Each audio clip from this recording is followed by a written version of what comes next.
Art. What's it good for? Well, according to Alain de Botton, plenty. He says art can help us find happiness, forge good relationships, and come to terms with our own mortality.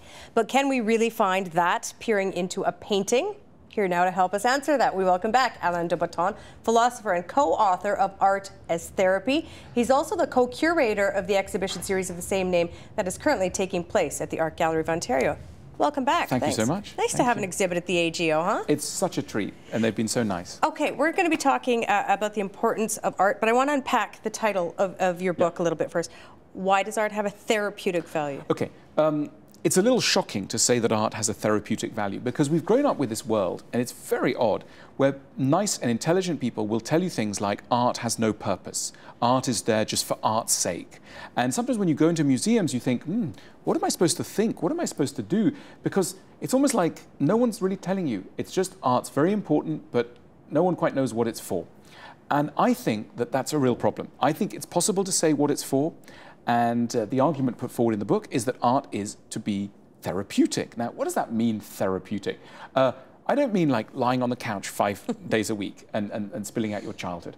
I mean in the therapeutic in the loose sense, like we would say a vacation was therapeutic, or reading a book was therapeutic, or seeing my mother was therapeutic. So in other words, generally enhances life in a huge variety of ways. Anything from, will deal with a little melancholy to may make you deliriously happy to, may lend some interesting thoughts. So in other words, what we wanted to do with the book was to draw attention to the way in which art can be made to answer for its purpose. So even though people will often resist the idea that art is useful, it is actually useful. You can say, actually, that's a really useful picture for this, or if you look at this sculpture, imagine getting this out of it or that out of it. And it sounds odd because we've just allowed ourselves to fall into this trap that art's kind of got no purpose. For most of human history, art was very closely identified with a purpose. During the Christian era in the West, the whole point of art, all those beautiful altarpieces, etc., it was all made as propaganda for the church. Then there was lots of propaganda for governments. Then there was lots of propaganda for individuals and wealthy families, etc. And I think you can still look at a lot of art and say it's got an agenda. It's got something it wants to teach you, to show you, to move you. And that's not always a problem. It's just that we've stopped talking about it that way. We're going to look at some pieces a little later and talk about their therapeutic value, if I can put it that way. But, a lot of people are resistant to going to museums because someone has told them what is and isn't good art, or that is bad art, and the pressure on the individual to have knowledge and information to know what good art is overwhelming. So who gets to decide what is and isn't good art, or bad art for that matter? I mean, I think you're absolutely right. People often feel quite uncomfortable in museums, especially large, impressive kind of galleries. And I think the thought is, what am I supposed to do here? So you come up against, I don't know, a great canvas about something, and you look at the caption and it tells you this was painted in X by the painter Y, and it was bought and sold, blah, blah, blah. But it doesn't really tell you very much else. And when we wrote the book and did the show, we were actually quite inspired by children's education in art. Because I think often what happens in the way that children are taught art is that they're often given a very simple task in relation to art. So a group of children will, they'll sit in front of a painting, and the teacher will go, is there a dog in this picture? And someone will go, yeah, there is, by the tree over there. And like suddenly they're looking out for a dog. So they've got something that they want from the picture. And the teacher's put an idea in their head and has enabled them to have a relationship with the picture that otherwise they wouldn't. And in a kind of hopefully more sophisticated way, but actually quite similar way, this book's all about dogs in pictures. It's basically going, there's lots and lots of different dogs to spot. There's things to spot. And if you get better at knowing what you want to spot, art will go better for you. And this idea that we simply look at dates and what it was painted on and who bought and sold it, you can't love a work of art because of that. Those may be reasons, there may be very fascinating bits of factual information, historical information, but no one's ever fallen in love with oil on canvas. With oil on canvas. Right. That's not a route to love. And our argument is we should love art like we love music. think of the way people behave with music, right? We use music totally therapeutically. We use it to lift our moods, confirm our moods of sadness, move our moods along, expand our horizons, enter new nations in our imagination. It's hundreds of things, right? But it's all got a purpose, and we're very natural with it. We create playlists, we discuss music very naturally.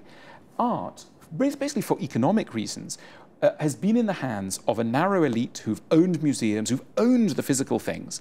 And they've said to us two things. A, it's really important to go and see them in our museum. So you've got to pay your $20 to go and see that museum.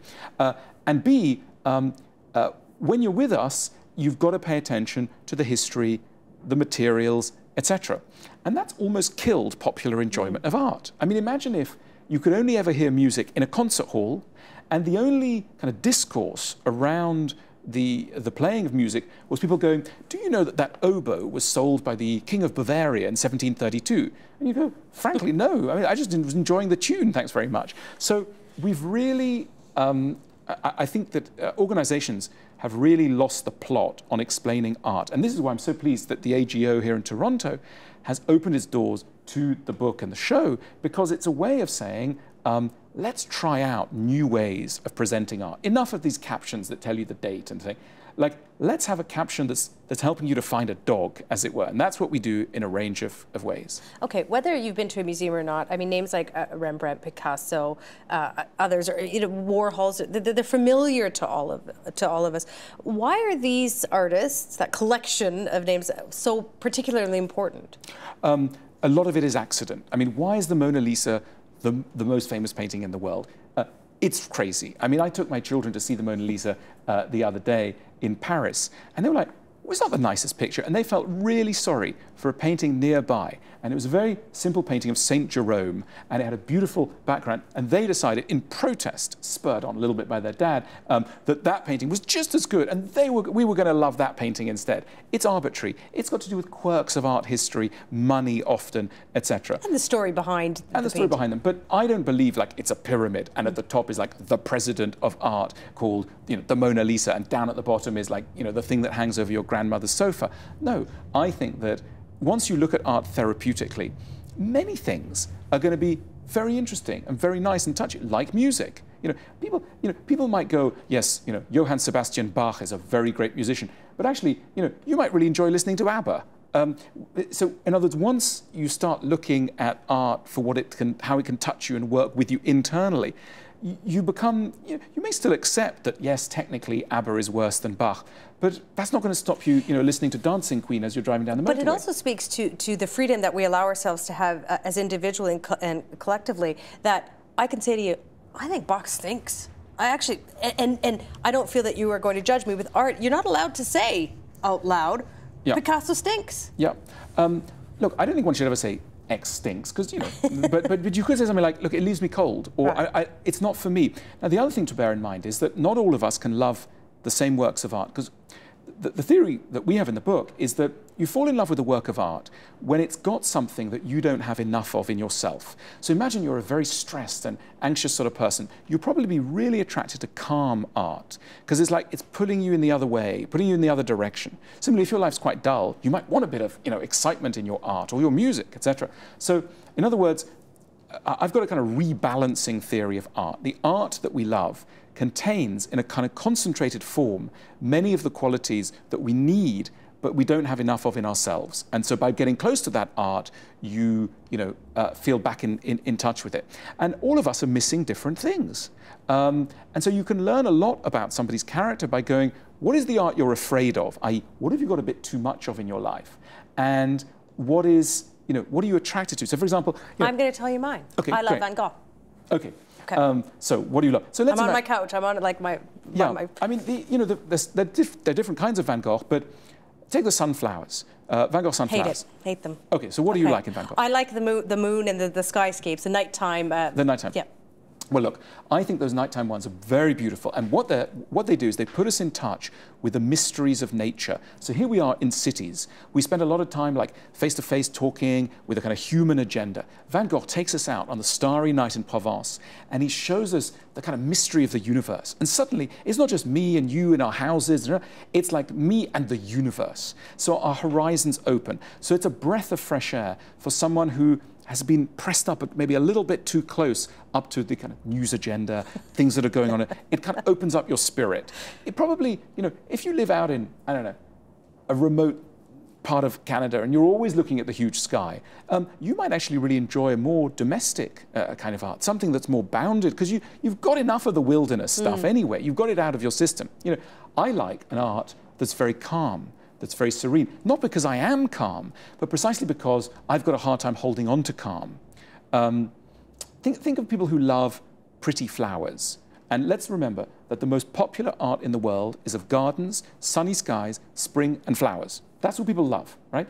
And why is that? It's because all of us have quite difficult lives, and these are agents of hope. These are arguments in favor of lifting our spirits, making the problems of life, pushing them aside a little bit in order to look at a flower. So I don't mock that taste at all. It's very important, particularly for people who've got very hard lives and need that rebalancing. Interesting. Okay, we talked about Van Gogh. I want to bring up a painting. This is called Woman with a Spade. I've actually never seen this. What therapeutic value does this have? Well, one of the functions of art is to help us to care about other people. And the problem about caring about other people is that if people simply ask us to care about other people on the basis of factual information, we don't care. So, for example, if we say, you know, there's a lot of rural poverty in France, we'll go, Or if people say, you know, in Greece, 31% of people are currently unemployed, we'll think, I don't know what that means. But if somebody shows us a work of art and takes us into somebody's life, so Van Gogh shows us the rural peasantry of France, and suddenly it's no longer just a fact, it's no longer just a statistic, it hits us in the heart. And that becomes politically very important. So in the history of art, there are some key moments where artists have put on the agenda certain very important injustices, but also just issues. And they've got them on the agenda not by reporting factually on them, but by doing so in a way, by reporting on them in a way that stirs us as emotional creatures. What year? Do you know what year this was painted in? I'm not sure. It's anyway, we'll long time ago. Okay. I don't even know the material it's on. Okay. Will you forgive me? We're making the, you know. Okay, let's just agree it was some ways back. Yeah. Here we are in 2014. When I look at that now, yeah. What therapeutic value might that have for me now? Well, the thing to bear in mind is, okay, the life of the rural French peasant has improved a lot, but all over the world there are similar kinds of suffering. So suffering, the history of suffering goes on. Van Gogh's primary move is compassion. He wants us to understand the suffering of the other. He wants to take you into, you know, he was though not a believer by the end of his life, he was a Christian artist in that he wanted to bring life to the most oppressed people of the earth. And that remains a really important mission for art, a therapeutic mission, because it's going to open up our hearts to, you know, the other, to people overseas or in our own nations who are not coping well. And it's too easy when you hear about them on the news just to go, oh, well, I don't care about that. Okay, here's something very different. This is Chris O'Feely, Holy Virgin Mary. This was really controversial when it was done, painted out of elephant dung. What therapeutic value is there in something like this? Well, it shows us one of the functions that people have traditionally had about art, and that is the idea that art should shock us. Particularly in the 20th century, people were obsessed by the idea that the bourgeoisie was a bit stupid, complacent, unconcerned with the really important things. And therefore the job of the artist was to give them a good old shake and tell them about, you know, dramatic things or rude things. So a lot of art is quite kind of rudely sexual, is trying to, you know, is trying to shock the bourgeois. And Chris O'Feely's work fits into that long tradition of trying to shock the bourgeois.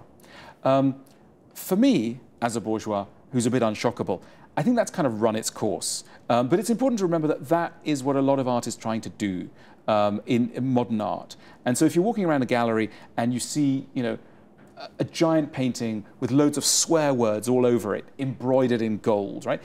The artist is basically telling you, you're just a boring dentist or accountant or something, and you are too polite. And I, the artist, am going to shake you up a little bit. As I say, I don't have huge sympathy for that kind of art, but it exists. Chris Ofili's work is an example of that. Okay, you know, we talked about a couple pieces that are hanging on the walls of museums and galleries, which arguably only a few the bourgeois is going into. I mean, the average person is not going into an art gallery. How accessible is art to the average person today? Well, look, it's potentially very accessible through technology, through digital technology. You know, the museum is this, sells us this idea that you need to go and see the original. You need to pay your $25 in order to go and see the original. Otherwise, anything else is just ridiculous. I happen to believe that you can get stuff in books, online, in free galleries, that is, you know, will carry 98% of what, you know, is important in the art.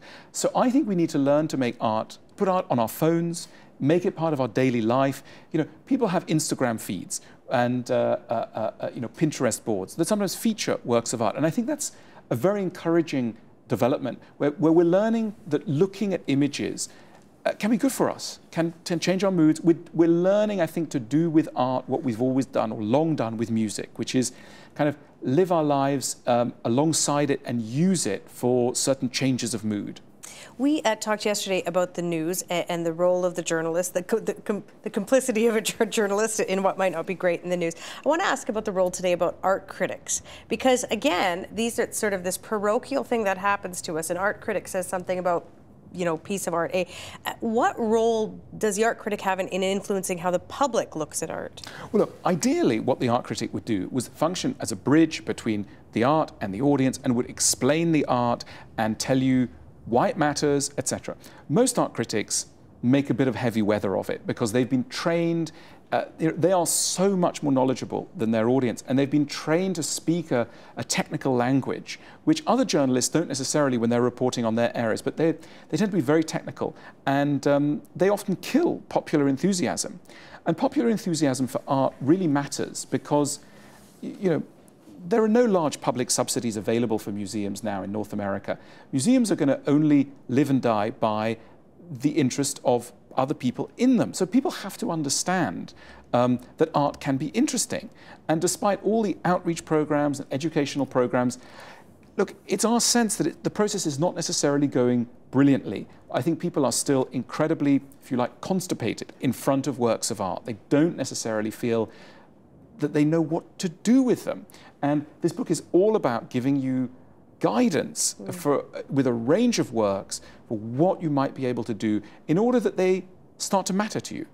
And it gives you confidence. If we draw the music analogy, you know, we're all very quite comfortable being critical or praising a piece of music. We're not music experts, yet when it comes to art, we're very uncomfortable at sort of commenting because we think we don't have the smarts or the knowledge or the know-how. That's right. It's utterly bizarre how when it comes to our eyes, we're not allowed to trust them, whereas we trust our ears, we trust our taste buds. I mean, you could take somebody to a restaurant who hasn't studied, you know, cooking in Paris for the last 30 years, and people go, actually, I quite like this dish. You know, do you know what it was made of? Do you know how it was made and how the sauce was boiled? No, I don't know, but I don't care because my taste buds are telling me. When it comes to art, we just don't even, we are beginners in this area, and it's totally arbitrary and totally unnecessary. Of course, it can be useful to know a lot of the history, but like with music, you said absolutely right. Like with music, it's not indispensable to knowing that. And as I say, we just have ceased to explain to ourselves the function of what art should be. You know, well, I want to ask you first, how did you choose the pieces of art that are in your book? Well, the way we've done the book is we've tried to imagine how works of art could be useful, interesting, helpful, just significant in relation to many of life's great problems. So, you know, we look at, for example, anxiety, right? Like everybody feels anxiety about things. So if you felt anxious, what kind of works of art might you want to see? Take a typical example. We look at Ansel Adams, and he does, you know, some beautiful images of trees in autumn. And we go, you know, if you're feeling a little anxious, Ansel Adams is really useful to look at because he takes you out of yourself, he takes you into the big woods, he makes you feel that things sometimes happen because they have to happen. So just as the trees will, shed their leaves, so too certain rather tragic events have to happen to human beings, and we can't change everything. So it brings a kind of calm. We find what we call the greatest artists of the 21st century, which we describe, identify as the Hubble telescope and the amazing pictures it's taken of outer space, the globular clusters, the distant galaxies. These are some of the most stirring works of art that we can see, and that belongs to art. It's very important to realize art doesn't only exist in museums. Art is anything that we see through our eyes. So we're sitting in Toronto. If I was running the education system of this city, rather than taking people just to the museum, the number one priority is how can we get Toronto to look a little nicer? Because, in parts, it's been overrun by property developers who are putting up stuff that is not as nice as it could be. Part of the reason is the population is not trained in their eyes. We don't have an educated population, I don't mean educated like fancy education, literally aware that will say, we don't want these blocks. We want city blocks that are of human dimensions, of regular size, regular proportion, blah, blah, blah, all the rest of it. And so Toronto has been scarred by a lack of art appreciation. That could sound weird because you think art appreciation, that means Rembrandt in a gallery. No, art appreciation is anything that you can see through your eyes, that you can either say that's nice or that's horrible to. And we're not very good at doing that in architecture. It's interesting that you bring up this discussion of the Toronto scape as it is as art, because art is always closely tied, as it is in this example, to politics. And I want to ask you about that. I mean, how does art work in terms of being a force for political or social change? This is why it's really important to get outreach, to get people who speak the same language around art. I mean, imagine if there was a politician in Toronto who said, my number one agenda in my time in office is I want to make Toronto a really beautiful city. That would sound really weird. We understand you want to make Toronto a richer city, a safer city, better education, more opportunities for people. People understand all that. That's great. If a politician said, I want to make Toronto more beautiful, people would go, really? What's that? Ooh, beautiful? You sure? So in other words, we know about beauty. We know that Paris is really beautiful, right? But we're very bad at talking about our need for beauty. And that comes back to a lot of the stuff we talk about in the book, which is people's inhibition around the whole topic of the aesthetic, what you can see with your eyes. And it means that you can't get a political movement going because the whole notion of ugliness and beauty doesn't seem to matter on a popular scale. I think it does. I mean, I think that people express their love of beauty and their understanding of art in two areas popularly. The first area is cars. People, especially men, think a lot about cars, their shape, their color. People have an interest that far outstrips people's interest in Rembrandt, in the shape of the bonnet, etc. And the other thing is clothes, fashion. Very interesting to a lot of people, and that is all about exercising your taste, your aesthetic. And people know instinctively, I like this dress, a little bit, these trousers, a little bit like this, etc. People are talking about beauty and ugliness and art without even knowing that's what they're doing. So we need to get some of that confidence and put it in the gallery world, the museum world, where it belongs as well. Okay, I want to put up one more painting. This is a Cameo Pissarro, The Great Bridge. What message is the artist trying to get across here?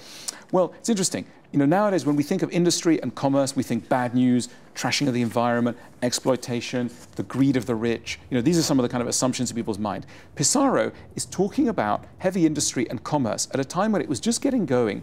And he's doing something unusual for an artist, which is he's helping us to see that for all its bad sides, it's also got something rather heroic about it, that consumer society isn't all terrible, that there are actually some kind of amazing things in the way that we transport things, make things, carry things about. Human energy and ingenuity is also to be celebrated. So, like many artists, Pissarro is just expanding our sense of what there is to appreciate in the world. So some artists will make us appreciate lemons on the sideboard. Other artists will make us appreciate the beauty of the night sky, etc. And this is an artist saying, actually, a factory, an industrial scene, a dockyard, a harbour, they're actually kind of beautiful. So nowadays, Pissarro might head out to the airport here in Toronto. You might, see an Air Canada engineering shed. And rather than going, oh, that's the boring side of life, might actually open our eyes to things. So we need our eyes opened, and works of art are really good and very therapeutic in doing that for us. That's interesting. When you kind of say Pissarro was trying to tell us that, that is your interpretation of what Pissarro was telling. Your interpretation may be different than my interpretation. Sure. Given that, how does art have meaning? Look, art has multiple meanings, just like with music, right? So you could say, this piece of music reminds me of, my grandmother, and you might go, really? It reminds me of, the sea wearing down the rocks or something. And both of them would be, as it were, there's no right or wrong, but at least we're talking about it in a certain way, a certain personal, direct way. So I don't think there's one meaning to any work of art. Indeed, a work of art becomes great because it supports a huge amount, because there's so much going on in a work of art. So there's lots and lots of meanings. And in this book, we're not saying like there's one meaning, one work of art means one thing. No, not at all. But it's just, once you start talking in a more personal and emotional way, you'll get a range of responses, and we're trying to get people to, as it were, not go to our restaurant, but to learn to cook themselves. We want them to go off and make their own meals around works of art, bring up their own feelings. And of course, those will be different. Yes, there'll be a subjective element, absolutely. That said, you do want people to go to the AGO and check out your exhibit. Of course, absolutely, and read the book, etc. But really, it's trying to teach people a way of looking at art in general, not like this work of art or that work of art. Appreciate your time. Thank you. Lovely to meet you. Thank you so much. Thanks for being here. Thanks. Support Ontario's public television. Donate at tvo.org.